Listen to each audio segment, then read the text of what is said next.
오늘 말씀은 마가복음 9장 2절에서 13절까지의 말씀입니다. 주님의 이름으로 먼저 문안 인사를 드립니다. 주님의 말씀 가운데 승리하시고 주님의 말씀 안에서 동행하는 법을 배웠으면 좋겠습니다. 코로나19라고 하는 뜻밖의 일을 우리는 만납니다. 그런데 우리의 삶을 좀 돌이켜보면 우리의 삶에 예상치 못한 일, 우연히 벌어지는 일, 그리고 뜻밖의 일을 통해서 우리는 하나님을 만나게 되고 하나님의 뜻을 발견하게 되고 또 우리의 삶의 방식을 바꾸어 놓으시는 하나님을 만나게 됩니다.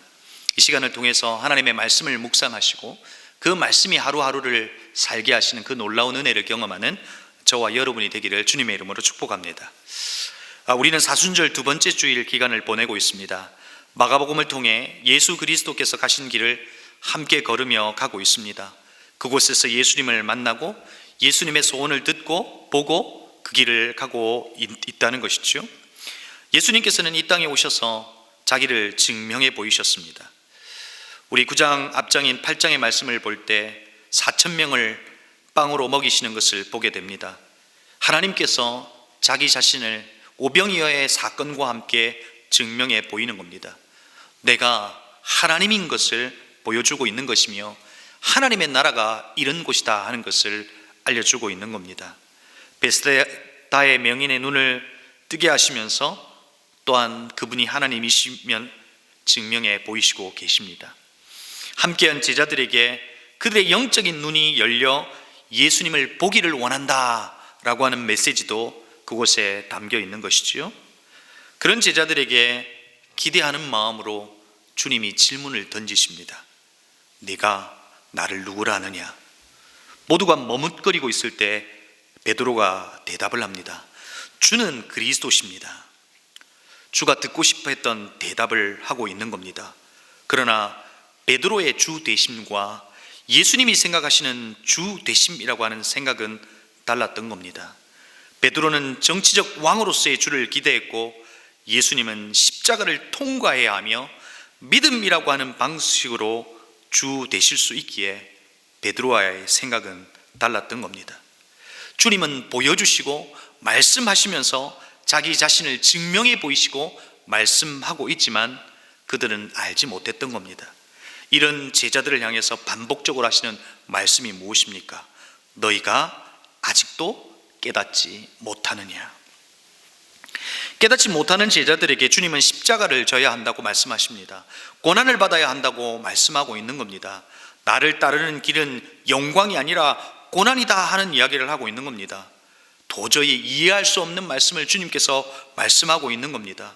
누구든지 나를 따라오려거든 자기를 부인하고 자기 십자가를 지고 나를 따라야 한다고 말씀하고 있는 겁니다. 바로 이 역설적 삶 가운데 영광이 있는 삶이 있을 수 있다라고 말씀하고 있는 겁니다. 그런데 여러분, 제자들 도저히 깨달을 수 없는 겁니다. 이 일이 있은 지 이제 6일이 지났습니다. 베드로와 야고보와 요한을 데리고 높은 산으로 올라가셨습니다.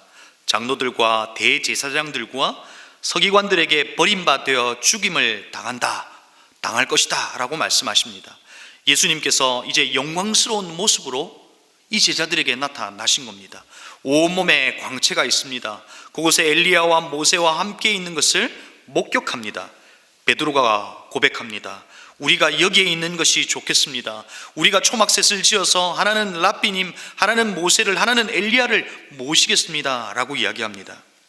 영광스러운 모습으로 나타나시는 예수님을 보면서 한자리를 차지하고 싶었던 겁니다.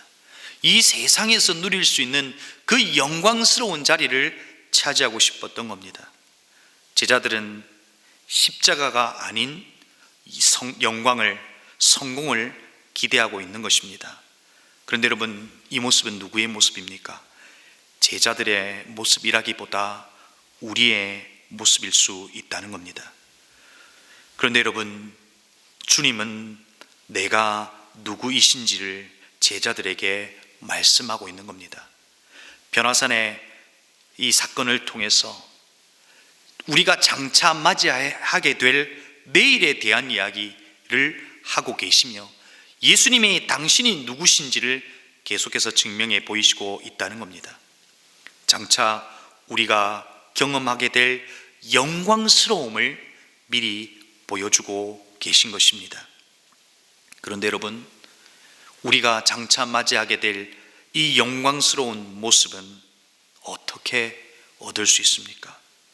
주님은 그 영광스러운 모습을 포기하시고 고통의 자리, 십자가의 자리, 저주의 자리를 선택하셨습니다.